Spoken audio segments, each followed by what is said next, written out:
My entire livelihood collapsed and I found myself homeless on the streets. Out of desperation, I begged my children for a roof over my head. My wealthy eldest son violently slammed the door right in my face. My middle child, a successful doctor, entertained me for barely a minute before shooing me away with a crisp $20 bill. It was only my youngest son, a simple construction worker living paycheck to paycheck, who took me in. He and his wife were even willing to pawn their wedding rings just to put food on our table. But the very next day, an unexpected turn of events shook everyone to their core, bringing bitter regret to my two ungrateful children. Before I begin, please don't forget to hit the like and subscribe buttons. Follow my story until the end, and leave a comment telling me what state or country you're watching from, so I know how far my story has reached.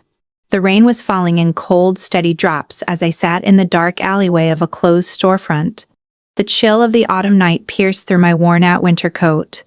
On my lap was a black garbage bag containing a few items of clothing and a thin blanket. Beside me sat a small suitcase with a broken wheel. My entire life had been reduced to what could fit in those two containers. Across the street, a massive billboard glowed brightly against the night sky. It featured the face of a man in a tailored suit, smiling with absolute confidence. The text read, "Richard Hayes. Hayes Real Estate and Fine Dining, a name you can trust." Passers-by probably looked at that billboard and saw only a highly successful entrepreneur. What I saw was the little boy I used to bathe in our cramped bathroom, the little boy I used to hold against my chest when he had a fever. My eldest son, Richard Hayes. A few cars stopped at the traffic light. Passengers glanced at me and hurriedly looked away. In their eyes, I was just an old beggar, hoping for spare change. They had no idea that I was a mother of three, Richard, Melissa, and Ryan.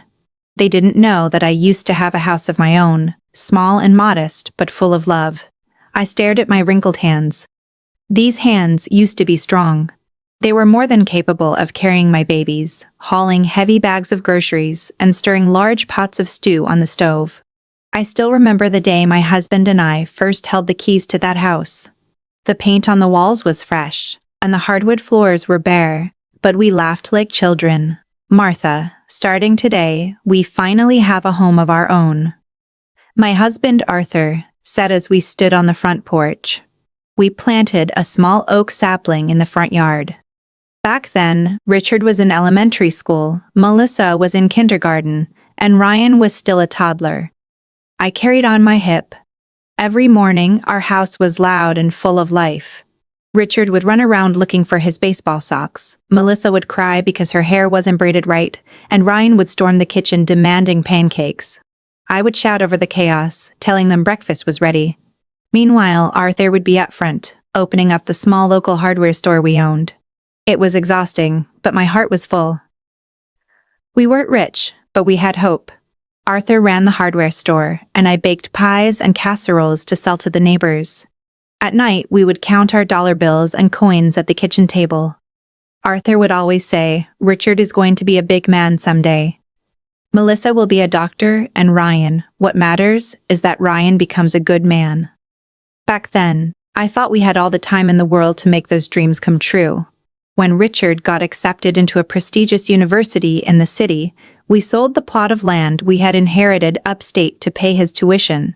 That was Richard's capital. Arthur said he needed a better head start in life than we had. Richard promised he would succeed and lift the family up. Years later, Melissa wanted to go to medical school to become a specialist. "Just this once, Mom, Dad," she pleaded. "Once I become a specialist, everything will be easier." So, we tightened our belts again. Arthur took on weekend shifts doing carpentry, and I doubled my baking orders.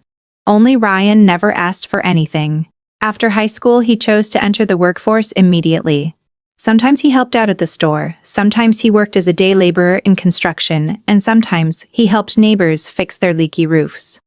I secretly harbored a sense of guilt, feeling as though all our money and prayers had been poured into Richard and Melissa, while Ryan stood in the background smiling and accepting whatever was left. Everything changed when my husband got sick. It started with a persistent cough. Then came the rapid fatigue until he could no longer get out of bed. The doctors at the hospital said his lungs and heart were failing. Our savings were drained one by one. The medical bills piled up into a mountain of debt. Melissa was already a doctor by then, but she simply said, "This isn't my specialty, Mom, but I'll help you file the paperwork." We still had to figure out how to pay. On Arthur's final night, he gripped my hand tightly. "Take care of the kids," he whispered. "Especially Ryan. He is the kindest, but he is also the most easily broken." Shortly after, he took his last breath. Since he passed away, the house felt overwhelmingly empty. Business at the hardware store dried up. The debts began to rear their ugly heads. Richard rarely came home, always busy with business pitches and board meetings. Melissa was drowning in her hospital shifts. They still visited occasionally, bringing a fruit basket or a little cash, but they would leave just as quickly. "Sorry, Mom, we just can't visit often right now," was their constant excuse. Only Ryan came by regularly. He fixed whatever was broken, made sure I was eating, and drove me to the clinic when my blood pressure spiked. A cold gust of wind blew, rustling the plastic bag on my lap. Inside a smaller pouch at the bottom of my bag were several letters from the bank, warnings, and the final letter, an eviction notice. The sheriff's deputies had arrived that morning. They handed me documents and gave me a brief window to pack my life into a few bags. They took the keys to the house. The front yard where we had planted the oak tree, now tall and sturdy, belonged to someone else. I held my breath as I stepped off the porch for the last time. I had no choice. The accumulated medical debts and compounding interest had slowly swallowed me whole. All I could bring were essential clothes, a few old photograph albums, and some basic dishes. I was dropped off at Ryan's rented apartment. It was cramped. The walls were damp and the paint was peeling, but Ryan's face looked sadder than mine. He forced me to eat some toast and canned soup. "I'm so sorry, Mom," he said, staring at the linoleum floor. "I can't afford to buy you a house yet. I can't get our old home back from the bank." I rubbed his arm. "You are more than enough, Ryan," I replied. But we both knew it was just a comforting lie. Now here I was on the sidewalk staring at the billboard of Richard, flashing $1 million smile. My stomach grumbled. In my coat pocket, my old cell phone felt heavy. Tomorrow I had to decide whose door I would knock on. A few days before I ended up on that cold sidewalk, my life had slowly crumbled. The letters from the bank had arrived relentlessly. At first, I just stacked them on the table with the grocery flyers and utility bills. Eventually, the envelopes bore harsh red stamps. Final notice. One morning, I went to the bank with my purse and whatever courage I had left. The marble floors felt slippery beneath my shoes, which were used to the worn wooden floors of my own home. People sat neatly in waiting chairs, the smell of expensive cologne mixing with the sound of numbers being called. When my turn came, I sat across from a young man in a sharp suit. His name tag sat on his desk, though I'd forgotten his name now. All I remember is his emotionless corporate voice. "Mrs. Martha Hayes, we've sent several notices. Your mortgage is severely delinquent. The interest has compounded significantly. Can't I negotiate a payment plan, son?" My voice trembled. "That's our only home. My husband passed away. My income is very small." He clicked his mouse a few times and sighed. "The outstanding balance is too high, ma'am. The property must go into foreclosure and be auctioned. The proceeds will go toward the debt. If there is a surplus, we will contact you," he said, as if delivering good news. I gripped the hem of my shirt, fighting back tears. My children have good jobs. My eldest has a business. My daughter is a doctor. "Can't you just give me a little more time? Let me talk to them first." "You can talk to them, ma'am, but the foreclosure process will continue. It's the bank's final decision." When I left the bank, my knees felt weak. At the bus stop, I sat for a long time holding my phone. In my contacts list sat the names of my children: Richard, Melissa, Ryan. My thumb hovered over Richard's name. I pressed call. "Hello, Mom." Richard's voice sounded rushed. In the background, there was the chatter of a busy restaurant. "Richard, I just came from the bank. Our house, the house you grew up in, it's being foreclosed. Your dad's medical debts have caught up, and the interest is huge." Mom, hold on a second," he interrupted. "I have a very important meeting right now. Let's talk about this later." All my capital is tied up in the restaurants and real estate right now. It's not easy to just pull cash out. He let out a strained chuckle, clearly impatient. Just don't panic yet. But the letter says I have to vacate by next week, son. Mom, I'm stepping into the boardroom. I'll call you back. The line went dead. A text arrived a few minutes later. Sorry, Mom. I'll try to figure something out. That was it. My phone remained silent after that.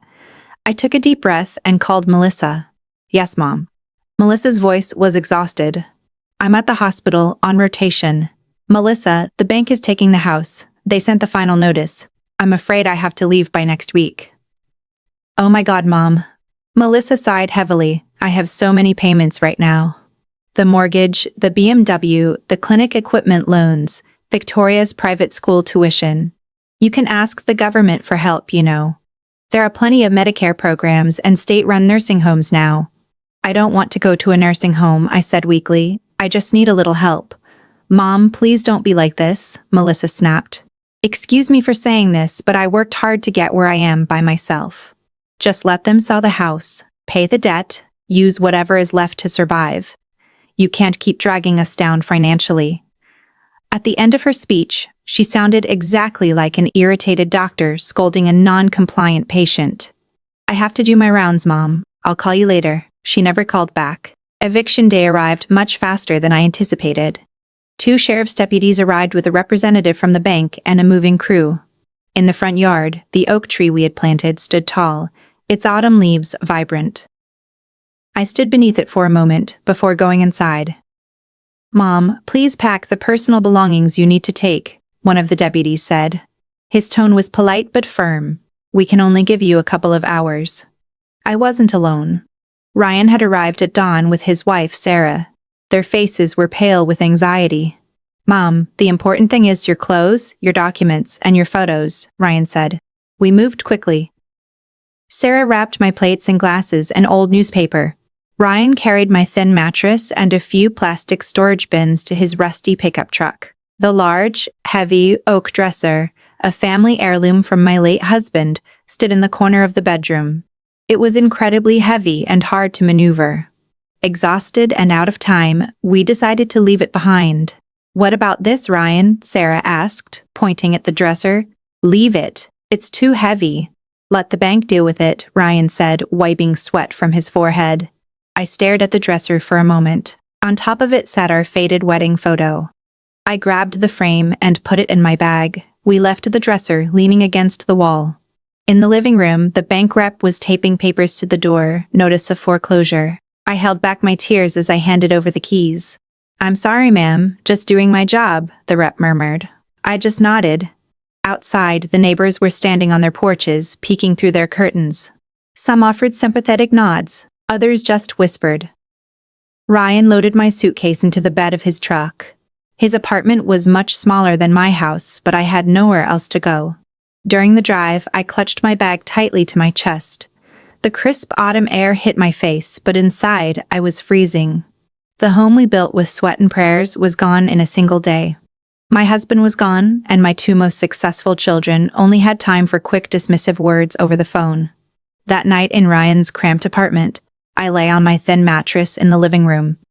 Nearby, Sarah and their young son Danny were sleeping on the pull-out couch. Ryan was sitting on the floor in the dim light of the kitchen, staring at a stack of past-due utility bills. Mom, he whispered, noticing my eyes were open, it's going to get really tight in here if you stay long-term. I'm so happy to have you, but, his voice broke. I'm scared I can't give you the life you deserve. I stared at the peeling paint on the ceiling. You've done more than enough, Ryan. He shook his head. Richard and Melissa have the means. Maybe try staying with them just temporarily. Just so you can sleep in a real bed and I can pick up some extra shifts. I'll save up, and when things get better, I'll find us a decent place. His words felt like a knife to my chest. My poorest child was the one sacrificing his pride, urging me to go to his wealthy siblings just so I could be comfortable. I didn't answer him that night, but the next morning when the sun peeked through the blinds, I knew what I had to do. I would knock on the doors of the children I had devoted my life to. I would beg not for their money, but for a tiny corner where I could lay my old mattress and rest my tired bones. The next morning, I woke up before dawn. I put on my most presentable clothes. My small bag of essentials and medications sat by my feet. In the cramped kitchen, Sarah was making instant coffee. "Are you really going to Richard and Melissa's mom?" she asked softly. I'm going to try. I don't want to be a burden on you two anymore." Ryan walked out of the tiny bathroom. "I'll drive you, Mom. I don't have a shift at the site today anyway."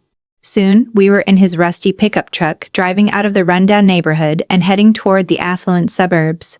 I clutched the hem of my coat as we passed several Hayes real estate signs. Richard's gated community had a security booth, high wrought iron fences, and perfectly manicured lawns. Ryan's beat-up truck stuck out like a sore thumb. After a quick phone call from the guard, the gate slowly opened. Richard's house was massive, a modern white colonial with 2 pristine luxury SUVs in the driveway. Ryan put the truck in park. "I'll wait right here, Mom," he said. I walked up the stone pathway to the heavy oak door. At my first knock, it swung open. Claire, Richard's wife, stood there in a designer cashmere sweater. "Oh, Martha," she said, visibly shocked. "Good morning. Is Richard here?" I asked. From inside, I heard Richard's voice. "Who is it, honey?" He appeared in the foyer, his hair perfectly gelled. When he saw me, he froze for a second before forcing a tight smile. "Mom, why didn't you call ahead?" He glanced nervously toward the street. "I don't have a house anymore, son," I said weakly. "The bank took it. I stayed at Ryan's last night, but it's too cramped. I just wanted to ask if I could stay here for a while, just temporarily. I can help clean, cook, whatever you need. I won't ask for anything."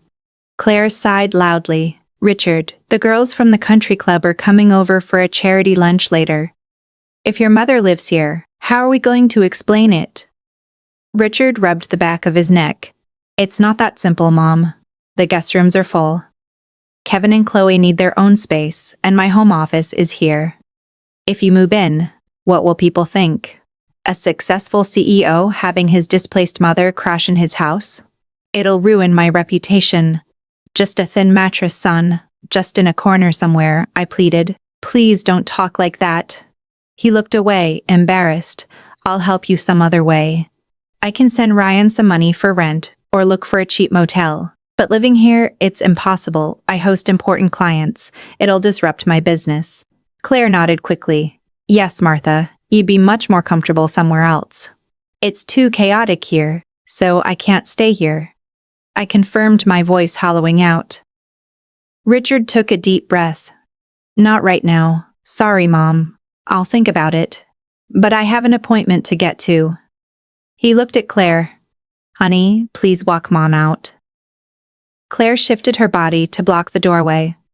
"Let's go outside, Martha. Let's not stand right in the open doorway. The neighbors might see." Before I could say another word, she pulled the heavy oak door shut. I heard a loud click as it locked right in my face. For a few seconds, I just stood there. Behind that wood was the boy I used to hold. Now he was more terrified of what his wealthy neighbors thought than he was of his mother freezing on the street. I walked slowly back to the truck. Ryan was leaning against the door. "How did it go, Mom?" he asked gently. I shook my head. "Take me to Melissa's house." Melissa's neighborhood was equally affluent, lined with iron gates and professional landscaping. I pressed the intercom button. It didn't take long for Melissa to march out wearing her white doctor's coat and carrying her designer tote bag. "Mom, what is this sudden visit?" she asked, eyeing me up and down. I sat on a patio chair on her porch. She didn't even invite me inside.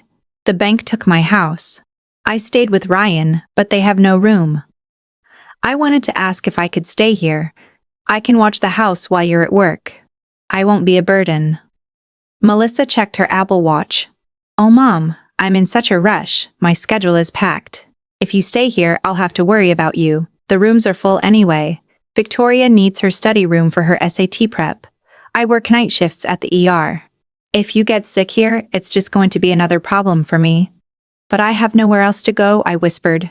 She sighed, dramatically opening her designer purse. She pulled out her wallet. "Here, Mom, for gas and food." She handed me a crisp $20 bill. There are lots of state programs. Nursing homes are really nice these days. Go look into one of those. You can't keep relying on your kids. We have our own lives, too. I stared at the $20 bill. It was the same amount I used to slip into her pocket for lunch money when she was in high school, back when Arthur and I would skip meals just to make sure she had enough. My hand shook as I took it. So I can't stay? It's not that you can't, Mom. It's just that I really can't handle it right now. She answered quickly. I have to go. Sorry. She turned toward the door. Victoria, do not open the door for anyone you don't know, she yelled inside. My chest physically ached. I had finally been categorized as a stranger at my own daughter's house. Melissa walked me to the front gate, shut it with a firm clank, and drove off in her BMW. She left me standing on the sidewalk holding that $20 bill.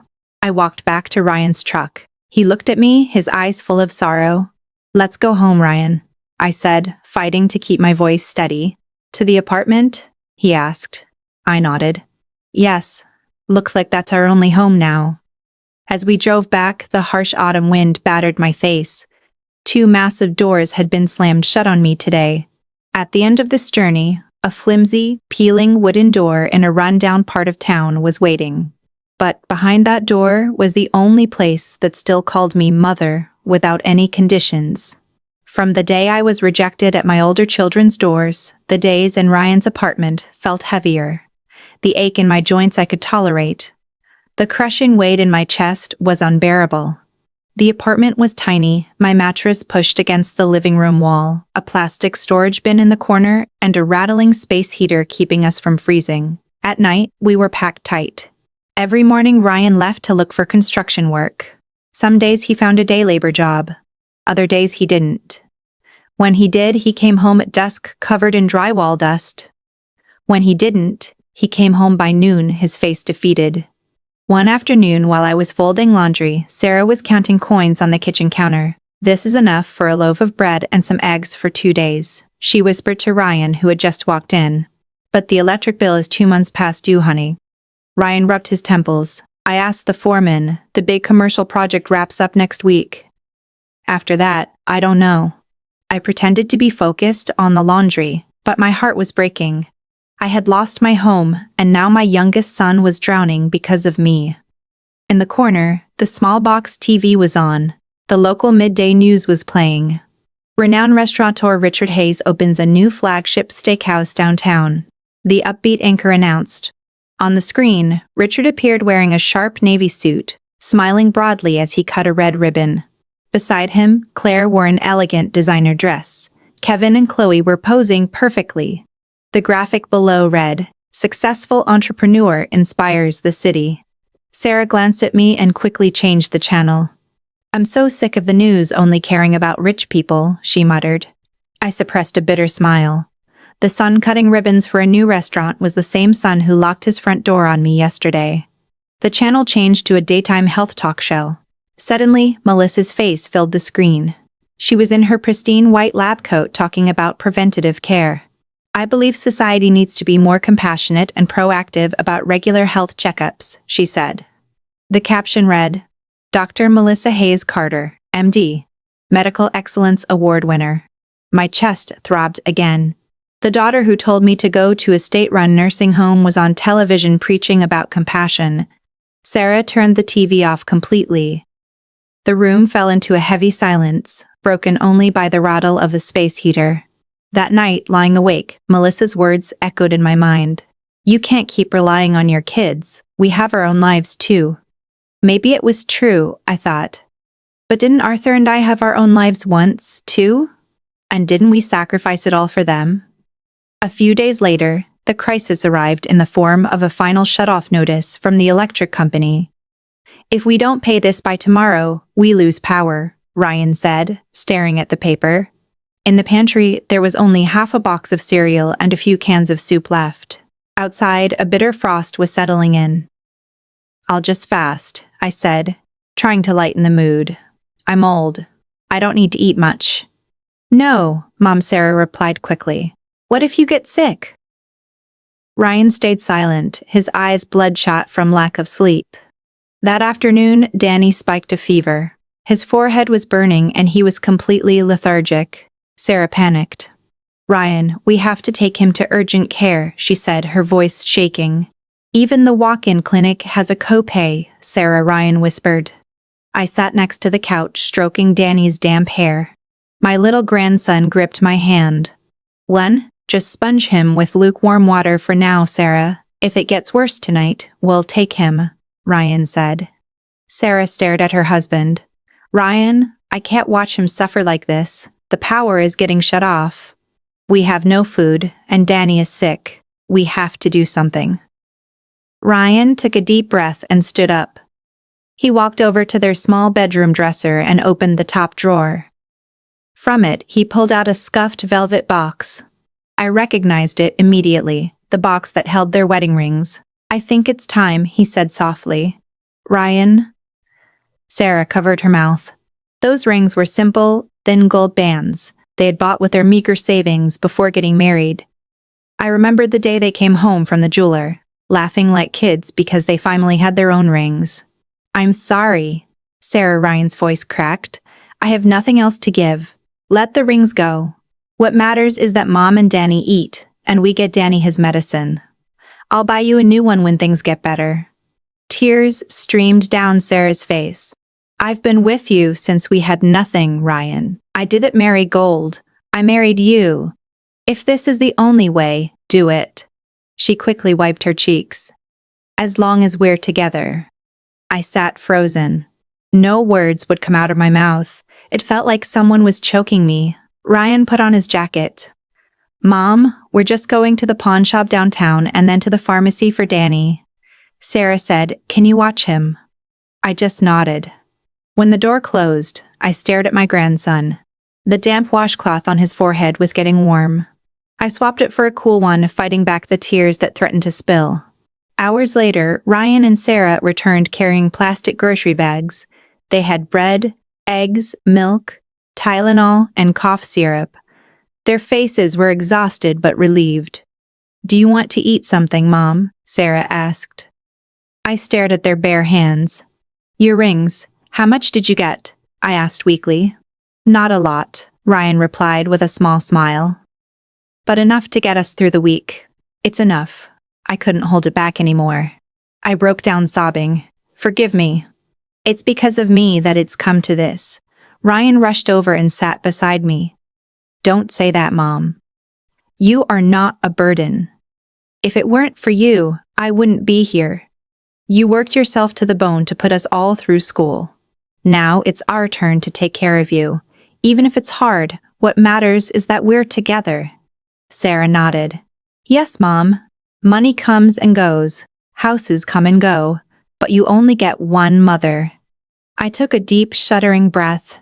Out there, my two successful children were living in mansions, appearing on TV, and receiving praise. In here, my youngest son pawned his wedding ring just to feed his mother. That night, as I held Danny, whose fever was finally breaking, something shifted in my heart. For the first time, I felt anger.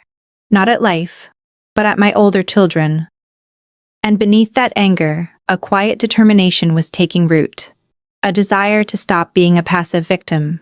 The next morning, I sweeping the floor when someone knocked on the door. Martha Hayes," a woman's voice called out. I opened the door. Standing on the crumbling concrete walkway was a middle-aged woman in jeans and an oversized sweatshirt. She held a plastic bag and an old yellowing envelope. "Ma'am, do you remember me?" she asked hesitantly. I squinted. "I'm so sorry." "I'm Brenda. I used to help clean your house on weekends back when Mr. Hayes was still running the hardware store." "Brenda?" I smiled faintly, finally recognizing her. "I'm sorry my eyes aren't what they used to be." She chuckled nervously, but her face quickly turned serious. "Ma'am, I was actually at your old house. The new owners hired a cleaning crew before they move in next week. Yesterday, while I was trying to move that massive oak dresser in the master bedroom, I found this." She held up the envelope. It was taped to the back of the dresser, almost like it was hidden. "It has Mr. Hayes's name on it." She handed it to me. My hands shook as I took it. On the front, in handwriting I knew better than my own, it read, "For Martha. Heap safe. My throat went dry. Brenda, can I open this now? Of course, ma'am. It's yours. That's why I rushed over here. I asked around the old neighborhood to figure out where Ryan lived. I was terrified the new owners would throw it away. I took a deep breath and carefully tore open the envelope. Inside was a thick, slightly yellowed piece of paper with an official bank seal. It was a deposit slip and a cashier's check. I stared at the numbers, unable to process them. $1,500,000. In the bottom left corner, written in blue ink. Our life savings. If I don't make it, use this for your retirement. My hands began to tremble violently. Oh my God, slipped from my lips. Is it real, ma'am? Is it a lot? Brenna asked, trying to peek respectfully. $1.5 million, Brenda. I whispered. Brenda's eyes widened. Lord have mercy. That much? No wonder Mr. Hayes was always so busy with paperwork back then. I thought it was just the hardware store. I remembered Arthur in the months before he died. He had been taking trips downtown, meeting with brokers and bank managers. He had quietly set aside this money, likely intending to give it to me, but his illness escalated so rapidly. He must have taped it behind the heavy dresser to keep it safe from burglars, and then either forgot or simply ran out of time to tell me. I covered my mouth as tears poured down my face. I suffered so much. The bank took the house, and this money was sitting there the whole time I sobbed. Brenda patted my shoulder. That's why I brought it straight to you, ma'am. I didn't want anyone else claiming it. I'm just a cleaner, but I know what's right. One had mine on it. Touch. I looked at her. Thank you, Brenda. If it weren't for you, this would have been thrown in a dumpster. Don't worry, ma'am, but don't checks expire? She asked. That question snapped me back to reality. I looked at the date. It was from 10 years ago. My chest tightened. It might be invalid. I need to go to the bank. Right now. Hours later, I was sitting across from a different bank official. He was older, wearing wire-rimmed glasses. So, you found this document in your foreclosed home? He asked after examining it. Yes, sir. My husband passed away a decade ago. I only just found out this existed. He nodded slowly. According to policy, a standard cashier's check expires after a certain period. However, this isn't just a check. It represents funds tied to a high-yield trust account set up under your late husband's name. Let me check the system. He began typing. I held my breath, feeling like I was waiting for a judge's verdict. He leaned closer to his screen. You're very fortunate, Mrs. Hayes. This account was frozen because no beneficiary ever stepped forward to claim it. The principal amount is still there, along with a decade of compounded interest, minus some administrative fees. You mean the money is still there? I asked weakly. In principle, yes, ma'am. But to access the funds, you need to go through the legal claiming process as the primary beneficiary. We'll need the death certificate, your marriage license, and the birth certificates of your children. It would be much easier if you had a lawyer. A lawyer, I swallowed hard. The word felt too expensive, too intimidating for someone like me. The banker smiled kindly. It just so happens that the attorney your husband used to set this up works closely with our branch. His name is Attorney Miller. He's on the paperwork. I can call his office if you'd like. The name wasn't foreign to me. Arthur used to mention a David Miller. Yes, please, sir. Attorney Miller's office was just a few blocks away. It was a modest but highly organized space lined with law books. A man with graying hair and round spectacles greeted me warmly. Mrs. Martha Hayes, am I right? He asked, shaking my hand. I'm David Miller. I was a good friend of Arthur's. Yes, attorney. My husband used to mention you. We sat down and I told him everything. The foreclosure, moving into Ryan's cramped apartment, my older children's rejections, and the envelope that arrived that morning. Attorney Miller listened intently, nodding and sighing. Arthur told me he wanted to set up a nest egg for you, he said softly. He told me, David, if I go help Martha handle this money. She's too kind-hearted. People might take advantage of her. But then he got sick. And I lost contact with you both. I assumed he had given you the documents. I looked down. No, sir. He probably meant to, but he faded so fast. Attorney Miller took a deep breath. Fate works in strange ways. But what matters is the future. This money is your right, but my children, attorney, I'm hesitant. If Richard and Melissa find out, they have their own lives now. Ryan is the only one taking care of me. Because of that, I need to be careful. That kind of money changes people. I strongly suggest you don't anyone yet, except the person you trust the most. Miller advised. I instantly remembered Ryan holding the box with his wedding rings. My youngest, Ryan. He's a good boy. He took me in when the others slammed their doors. He pawned his wedding ring just so we could eat. Attorney Miller looked at me with deep respect. Then you know who truly loves you, not your wallet. I nodded slowly. Here is what we do, Mrs. Hayes Miller said. I will handle all the probate and claim documents. It will take some time, but I will do everything in my power to expedite it. As for my legal fees, don't worry. Consider it me fulfilling an old promise to my friend Arthur. We will discuss fees only after the funds are secured in your name. I don't have a dime right now, attorney, I said quickly. I know, don't worry. And believe me, I won't take much. I have enough. He smiled. When I walked out of his office, my footsteps felt different. Ryan's apartment was still cramped. The utility bills were still unpaid. But for the first time since losing my home, I didn't feel completely powerless. My whole life, I thought fate was just something that happened to me and my job was to endure it. But now I had something to protect. Not just the money, but my dignity. I resolved that I would never again let anyone, even my own flesh and blood, use my kindness as a doormat. A few days after my meeting with Attorney Miller, life in the apartment remained the same. I swept the floors, cooked whatever cheap meals we could afford, and comforted Danny. The only difference was that inside my old purse that paperwork for a trust worth over $1.5 million. That night, after Sarah and Danny fell asleep, I sat on the floor next to Ryan. The single bulb in the kitchen cast a dim glow. Ryan, I whispered. He turned to look at me. I need to tell you something, but you have to promise not to breathe a word to anyone yet.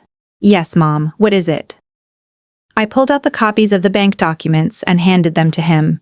He stared at the numbers, his eyes darting back and forth as if afraid he was reading it wrong. $1.5 million. His voice barely registered. Yes, I said. Your dad left it. I just found the paperwork hidden in the old house. The bank says it's still there. Attorney Miller is helping me claim it. Ryan stared at me in shock. Mom, if you get that, you can buy a house again.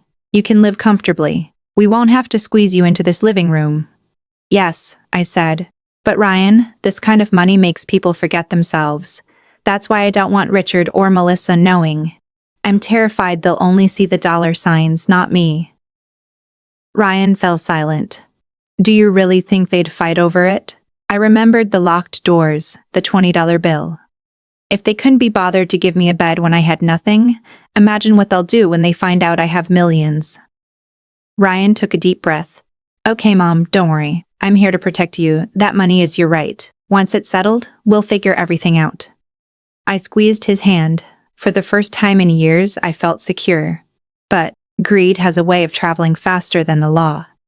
A few mornings later, while I was hanging laundry out back, I heard the roar of heavy engines pulling into our narrow street. The neighborhood kids ran to look. Luxury cars rarely ventured into this part of town. 2 SUVs parked out front. Richard stepped out of a Range Rover, dressed impeccably, followed by Claire. From a sleek BMW, Melissa and her husband James emerged. They looked around at the rundown buildings with absolute disgust. Sarah stepped out of the kitchen. Honey, Richard and Melissa are here, she whispered frantically to Ryan. Ryan walked out to the small porch. Richard. Melissa, he said formally. This is where you live? Richard asked, eyeing the peeling siding and the sagging roof. Melissa wrinkled her nose. Let's just go inside. I don't want to stand out here. They pushed past Ryan without waiting for an invitation. Our tiny living room instantly felt suffocatingly small. I pulled the laundry baskets off the cheap plastic chairs. What brings all of you here? I asked, trying to keep my voice steady. Richard didn't mince words. Mom, we heard you're processing a massive trust from Dad. Over $1 million. My heart pounded. Where did you hear that? James, Melissa's husband, spoke up. I work in wealth management at the regional bank, Martha. When a dormant account of that size gets flagged for activity, the system alerts the executives. I looked into it and saw your name and Attorney Miller's. Melissa stepped forward using her authoritative doctor voice. What shocked us, Mom, is why you didn't tell us. Why go to a lawyer behind our backs? I wasn't sure about the process yet, I replied. I didn't want to get anyone's hopes up. Or were you hiding it because you were afraid we'd ask for our cut? Richard interrupted coldly. I fell silent. His words stung. Richard, don't talk to Mom like that, Ryan interjected. She's just confused by all the legal stuff. Richard glared at him. You're the most suspicious one here, Ryan. You live with her. You're the first one who knew. It's so easy for you to manipulate her. I have never told Mom what to do. Ryan raised his voice. I took her in because you two threw her out. Richard ignored him and turned back to me. Mom, honestly, $1.5 million is too much money for you to manage alone. You're getting old. Lawyers are just out to make a buck. It's safer if James and I handle the investments. Put the trust in our names. We'll give you a generous monthly allowance. An allowance? I asked softly. This is the money your father left for me. James shrugged. It's for your own good, Martha, especially at your age. Elderly people forget things. You might sign the wrong paper and lose it all. Melissa nodded quickly. Medically speaking, cognitive decline is a real risk. We should get you a psychiatric evaluation. If you're declared legally incompetent, we, as your eldest children, have the legal right to take power of attorney and manage your assets. My blood boiled. So, you're saying I'm losing my mind? Not exactly. Mom, Melissa offered a fake placating smile. It's just for your protection. Ryan stepped between us. Protection for Mom or protection for your own bank accounts? When Mom needed a place to sleep, you told her to go to a nursing home. Now that you hear she has $1 million, you roll up in your luxury SUVs ready to declare her insane. Richard's jaw clenched. Watch your mouth, Ryan. Our lives are expensive. We have mortgages, private schools. If that money falls into the hands of someone who doesn't know how to build wealth, we all lose. Someone who doesn't know how to build wealth clearly meant me and Ryan. I looked at them one by one. When you needed money for college, for your medical exams, I sold everything. I never asked for a return on my investment. Now that I have a single stroke of luck, why are you rushing in to take control? Melissa sighed. Because we're your children too, Mom. We don't want Ryan brainwashing you. Don't accuse me of that, Ryan yelled. If I hadn't taken Mom in, where would she be right now? On the streets. The room grew tense. Danny clung to Sarah's leg, his eyes wide with fear. Finally, Richard spoke, his voice low and threatening. Let's make this simple. If you're going to be stubborn about this, Mom, we'll have to take legal action. We can call Adult Protective Services. We'll report that Ryan is exploiting an elderly woman and coercing you into giving him the money. Ryan's eyes widened. Richard, you can't be serious. Let the courts decide, Richard replied coldly. The threat hung heavy in the stale air of the apartment. For a moment I felt dizzy. Go home, I said, my voice barely a whisper but laced with steel. I am tired. I need to think clearly.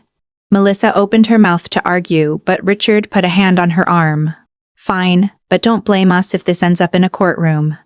They walked out, leaving the scent of expensive perfume lingering in our cramped living room. The rumble of their engines faded down the street, then absolute silence. I slid down the wall and sat on the floor, my hands trembling. Mom. Ryan's voice broke. If they really call the state or the cops, what chance do I have? They have money, they have lawyers. I looked at my youngest son. He looked exhausted, but his eyes were honest. My whole life, I had stayed silent to keep the peace, but inside my chest, a fierce mix of anger and courage erupted. I told myself, enough is enough. If I back down now, I won't just destroy myself, I'll destroy the only son who gave me a home. That night, I couldn't sleep. The space heater hummed, but my mind was loud. Call Adult Protective Services. Declare her legally incompetent. Power of attorney. They spoke about me not as a mother, but as a walking ATM that had suddenly malfunctioned. Ryan slept on the floor, but I saw his eyes open periodically. Sarah held Danny tight. "Ryan," I whispered. He turned. "You're still awake, Mom?" "Are you scared?" I asked. "Yes, Mom," he admitted honestly. "I'm scared they'll ruin my name. I'm scared I'll go to jail for something I didn't do." I was quiet for a moment. "I'm scared too, but I'm more terrified of what will happen if we do nothing. I'm tired of them treating me like I'm stupid just because I'm old." "So, what's the plan, Mom?" he asked. I took a deep breath. I was standing at a crossroads. For decades, I had learned to just accept my fate, my husband's death, the foreclosure, the locked doors. But now I realized that staying silent wasn't keeping the peace. It was just surrendering to abuse.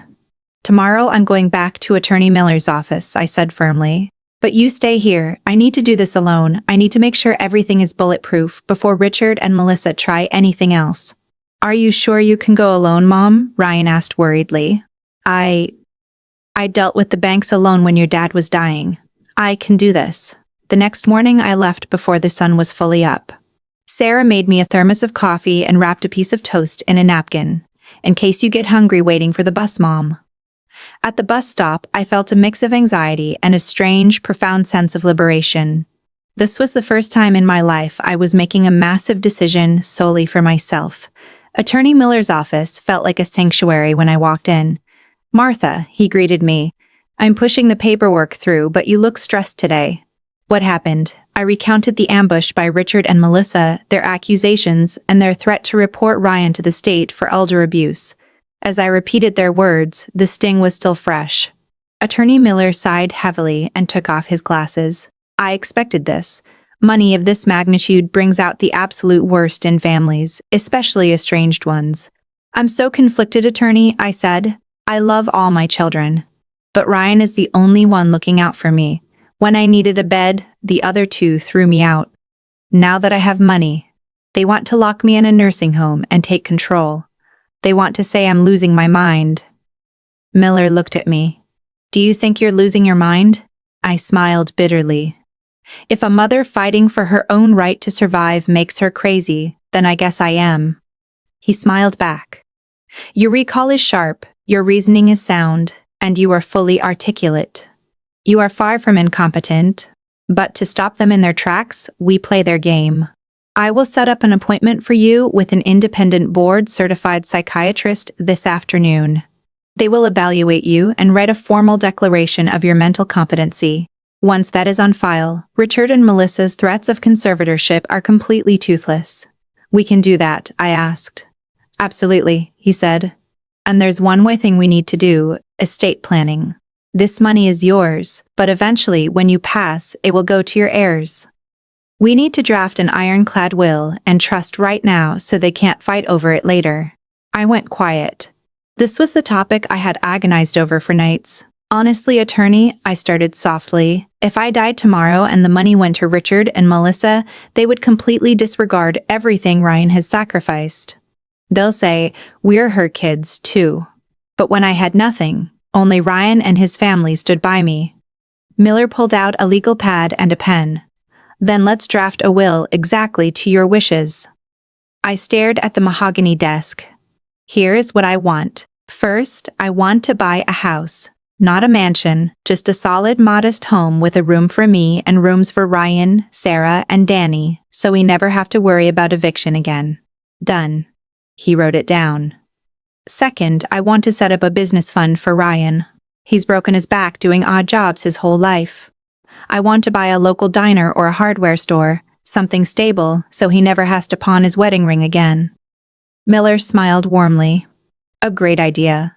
Third, I want to set up an educational trust for my grandchildren, especially Danny. If Chloe or Victoria need it for college, they can access it through a strict trustee.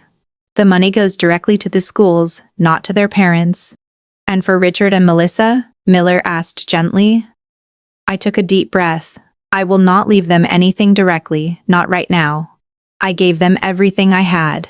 I put Richard through business school. I helped Melissa become a doctor. The only thing I have left are my final years of peace. If they ever change and come to me out of love, I am still their mother, but I will not hand my life savings over to people who treated me like a burden. Miller nodded. So the estate goes into a protective trust for your and Ryan's benefit with remainders to the grandkids' education and to charity. Richard and Melissa are explicitly excluded from the primary distribution. Yes, I said. I'm not being vengeful, I just refuse to be a victim anymore. He looked at me with a level of respect my own children hadn't shown me in decades. It is a highly rational and fair decision. I'll draft the documents. Once the competency eval is in, we'll sign them. As for the police threats, let them call. I will handle them. When I stepped out of Attorney Miller's office, the autumn air felt brisk and clean. I smelled pretzels roasting in a street cart. I realized my posture was straighter. Whatever Richard and Melissa did next, whether they got angry or tried to humiliate me, I was no longer wandering aimlessly. I had made a choice to protect the one person who protected me. The day of the meeting at the lawyer's office arrived. From the moment I woke up, my stomach was in knots. Ryan, Sarah, and I took the bus downtown, leaving Danny with a trusted neighbor. Throughout the ride, I clutched my purse like it was my lifeline. The tension in Attorney Miller's waiting room was thick. Richard and James had parked their luxury cars out front. When we walked in, they were already sitting in the conference room. Richard wore a custom suit. Claire clutched a Birkin bag. Melissa was still in her scrubs, and James sat with a stony corporate expression. Mom Richard greeted me tightly. Glad you made it. Attorney Miller stepped in. Good, everyone is here. Let's begin. We sat around the large mahogany table. My heart pounded against my ribs. Let me clarify the situation, Miller began. A few weeks ago, Mrs. Hayes brought me a financial instrument left by her late husband. After verification, the trust holds approximately $1.5 million. By law, as the primary beneficiary, these funds belong entirely to her. Richard leaned forward immediately. We aren't disputing her right to the money, attorney. Our concern is management. Mom is elderly. We are concerned about undue influence from Ryan, Melissa chimed in, and her memory is failing. She gets confused easily. Dr. Hayes Carter Miller cut her off smoothly, but firmly. Before we proceed, please review this. He slid a manila folder across the table. This is a sworn medical evaluation from Dr. Aris Thorne, a leading independent psychiatrist in the state, conducted last week. The results are unequivocal. Your mother is in perfect cognitive health, possesses full legal capacity, and shows zero signs of dementia or undue susceptibility. Richard and Melissa froze, scanning the document. Therefore, Miller continued, we will not be entertaining any baseless claims regarding conservatorship or mental incompetence. We will respect her autonomy. Ryan glanced at me. I took a slow, steady breath. Miller pulled out a thick-bound document. Regarding the estate, since the funds belong to Mrs. Hayes, she has established an irrevocable living trust to dictate how the money is used now and upon her passing. I will read the core stipulations. The room went dead silent. First, Miller read, a portion of the trust will purchase a primary residence titled jointly to Martha Hayes and Ryan Hayes to serve as their permanent home. I felt Ryan stiffen beside me. Across the table, Richard's face turned red. Are you serious, Mom? Richard snapped. You're just giving Ryan a house. I swallowed hard. That house is for me, Richard, so I have a place to live until I die. Ryan takes care of me. It's only right he is co-owner. Richard scowled, but stayed quiet. Second, Miller continued, capital will be dispersed to purchase a commercial business, specifically a local diner, to be owned and operated by Ryan and Sarah Hayes. The purpose is to establish financial independence for them while they act as Mrs. Hayes's primary caregivers. Sarah gasped quietly, covering her mouth. Melissa slammed her hand on the table. Attorney, this is completely absurd. Why is Ryan getting everything? We are her children, too. I suggest you let me finish, Miller said, his voice dropping an octave. Third, a separate educational trust is established for the grandchildren. This includes Danny, Chloe, and Victoria. Funds will be dispersed directly to accredited universities. The parents will have zero access to the capital. Clara and James exchanged panicked looks. Fourth, Miller said, a set amount is earmarked for various local charities, including elder care facilities and homeless shelters at Mrs. Hayes's personal request. Melissa crossed her arms defensively. And what about us? One had my father's name on it. One had my father's minches. In this trust, Mrs. Hayes has designated zero direct financial distribution to Richard Hayes or Melissa Hayes Carter. The room seemed to freeze over. What? Richard shouted, jumping up. Mom, what is the meaning of this? I looked at the table, then looked up, meeting his eyes directly. It means that, for once, I am choosing to protect myself. I gave you both everything. Your father sold his land to put you through business school. I baked pies until my hands bled to pay for Melissa's med school. But when I lost everything and needed a roof over my head, you locked your doors. Ryan opened his. So, if I have anything left, I am securing my future and Ryan's. Melissa laughed bitterly. So, all our hard work means nothing. We send you gifts. We visit on holidays. I shook my head. Dropping off a fruit basket on Thanksgiving does not equal letting me sleep on a cramped apartment floor and pawning a wedding ring just so we could eat. Richard glared venomously at Ryan. You happy now? You pulled off the ultimate con. You manipulated her perfectly. Ryan stood up, meeting his brother's gaze. I never asked Mom for a dime. I didn't tell her to choose. I just didn't slam the door in her face when she was homeless.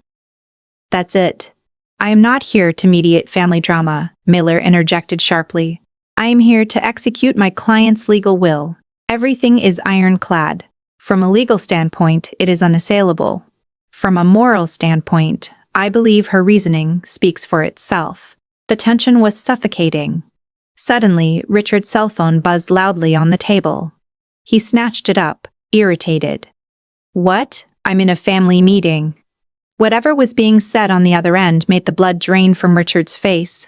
What do you mean the lead investor pulled out? The audit leaked. No, that's impossible. Stop the press release. He hung up, his hand shaking.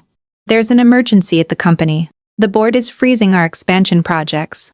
Almost simultaneously, James's phone rang. He answered. It listened and went rigid. Yes, sir. I understand.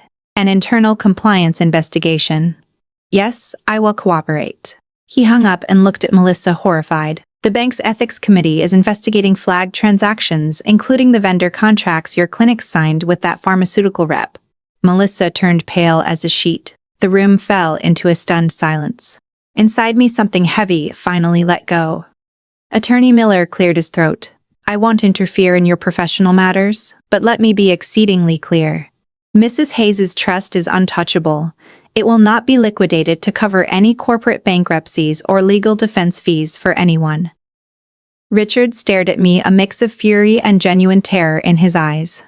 So, you're just going to abandon us when we're going under? I shook my head slowly. The problems you are facing are not my doing. They are the consequences of your own choices. I can no longer sacrifice the final years of my life to plug the holes in yours. For the first time, I spoke those words without guilt. I felt a pang of sorrow, yes, but mostly I felt free. One had my father's name on it. I knew I would never again stand silently while being trampled on. Life has a way of balancing the scales. 1 year after that meeting in the lawyer's office, my life felt like a brand new chapter. Our new home was nestled in a quiet, working-class suburb. It wasn't a mansion, but the walls were sturdy, the roof didn't leak, and the heating worked perfectly. There were 3 bedrooms, a cozy living room, and a big kitchen. On the back patio, Sarah grew tomatoes and basil in terracotta pots. I slept in my own room on a thick, comfortable mattress. Every morning it took me a few seconds to realize I wasn't in that drafty apartment, or waiting for the sheriff to evict me. Down the street in the town square sat a charming storefront, with a bright neon sign, Ryan's Hometown Diner. The menu was classic American comfort food, burgers, meatloaf, pancakes, and my homemade pies. It had become a favorite spot for local contractors and families. Sometimes I'd sit in a booth near the back, peeling potatoes and chatting with the regulars. Danny, your dad's a real businessman now. I joked one morning as Danny ate his pancakes before school. Ryan laughed from behind the grill. We're a long way from the Fortune 500, Mom, but at least the lights are staying on.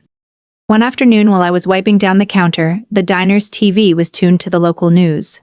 Sarah gasped and pointed. Mom, look. On the screen was a graphic, prominent doctor indicted in healthcare fraud scandal.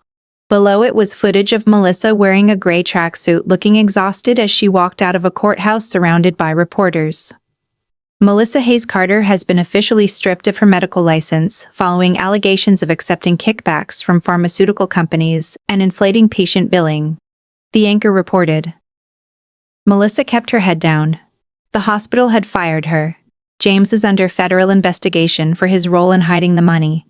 Sarah grabbed the remote. I'm sorry, Mom. I'll change it. I took a deep breath. Leave it, Sarah. I had said before that life would collect its debts. I didn't have to do a thing. They were paying the price for their greed. A few weeks later, another piece of the past caught up to me. I was walking back from the grocery store with Ryan. Near a busy intersection, a group of homeless people was clustered near an overpass asking for change. Among them sat a man with unkempt hair wearing a stained oversized coat with a black garbage bag sitting next to him. At first, I just glanced at him, but as we got closer, my heart stopped. It was Richard. He was sitting on a piece of cardboard holding a half-empty water bottle. The face that used to look down from billboards was weathered, unshaven, and defeated. I stopped dead in my tracks. Ryan noticed and followed my gaze. Is that Richard? Ryan whispered. The news of his downfall had made the local papers months ago. His commercial real estate empire had collapsed under a mountain of hidden debt and fraudulent investor reports. The restaurants closed. Claire divorced him and took Kevin and Chloe to another state. The bank foreclosed on the McMansion. He had fallen all the way to the pavement. I stood a few feet away. He hadn't noticed me yet. Richard, I called out softly. He looked up. His eyes widened. His jaw tightened defensively, and then his face completely crumbled. Mom. His voice cracked, barely audible over the traffic. In a flash, I saw the little boy running in the yard with a baseball glove. Then I saw the man who locked his heavy oak door in my face. He tried to stand, but his legs were weak. Ryan stepped forward and caught him by the arm. Easy, Richard, Ryan said. Richard looked down, tears spilling onto the dirty concrete. I lost it all, Mom. Everything. My friends, my business, my house. Claire left me. Kevin won't take my calls. I don't even know where Chloe is. His voice shook violently. I'm exactly where you were. Sitting on the sidewalk. I locked you out because I was embarrassed of what people would think. Now everyone looks at me with disgust. His words cut straight to my heart. Part of me knew this was poetic justice. But the mother in me only saw a child in immense pain. I sat down on the low concrete wall next to him. From my grocery bag, I pulled out a styrofoam container holding a hot slice of meatloaf and mashed potatoes from the diner. Here, I handed it to him. Eat something. His hands trembled as he took it. I don't deserve anything from you, Mom. Whether you deserve it or not is between you and God, I replied. I just can't stand to see you starve. He opened the box and ate ravenously. Mom. He swallowed hard. I'm not asking for your money. I just want to say when you sit on my porch, I shut the door because of my ego. I thought having a poor mother would ruin my image. But the most shameful thing wasn't being poor. The most shameful thing was having a heart so cold toward the person who loved me most. He broke down sobbing again. Ryan looked away, wiping his own eyes. I took a deep, steadying breath. I am a mother to all three of you. I was furious. I was heartbroken. I still don't want to see you destroyed. I said firmly, but I will not sacrifice what I have left to fix the mess you made. When you had everything, you made your choices. Now, I am old. I have earned my peace. Richard nodded rapidly. I understand, Mom. I won't ask for a dime. I'm just grateful you didn't look right through me today. That's enough. I stood up. If you need a hot meal, go to Ryan's diner. Not every single day, but if you're truly hungry, go there. Tell them you are my son. Richard looked at me stunned.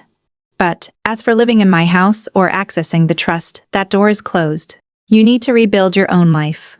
He bowed his head, but there was a flicker of light in his eyes. Not hope for a sudden fortune, but the hope that someone in the world hadn't entirely abandoned him. Ryan and I walked away. Do you regret feeding him, Mom? Ryan asked quietly. I shook my head.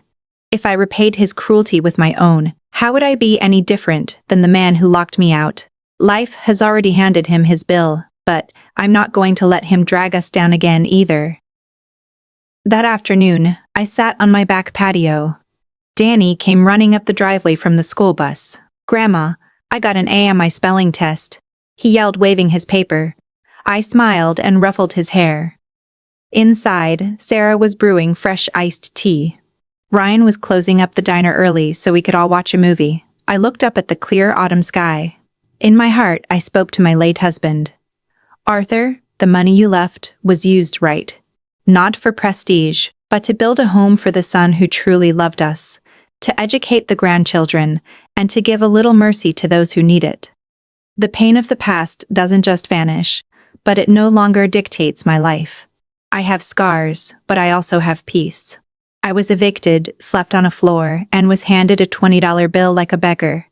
Now I sit on the porch of my own home, surrounded by people who are imperfect but deeply loyal.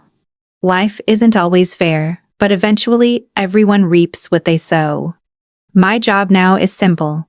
Take care of myself, cherish this little home, and teach my grandson that parents are never a burden, but a blessing to be respected. And I will make sure the door to my home never closes to those who approach it with an honest and loving heart. Perhaps even someday to my lost children if they ever truly find their way back. Thank you so much for joining me until the end of my story. Life is a long journey full of trials, pain, and lessons that shape who we are. I hope you found some valuable takeaways from the hardships I endured. Wherever you are in the world right now, I'd love to know, what state or country are you watching from? What are you doing while listening to my story? And most importantly, what part of this tale resonated most with your heart and mind? Please share your thoughts in the comments section below. I read every single one and truly appreciate your perspectives. If you enjoyed this story and want to hear more narratives filled with life lessons, please don't forget to like this video and subscribe to our channel, Revenge Range. Your simple click is a huge help in allowing our stories to reach more people who might need a little inspiration today. Until next time, this is your storyteller, reminding you love and cherish your parents while they are still with you. Goodbye.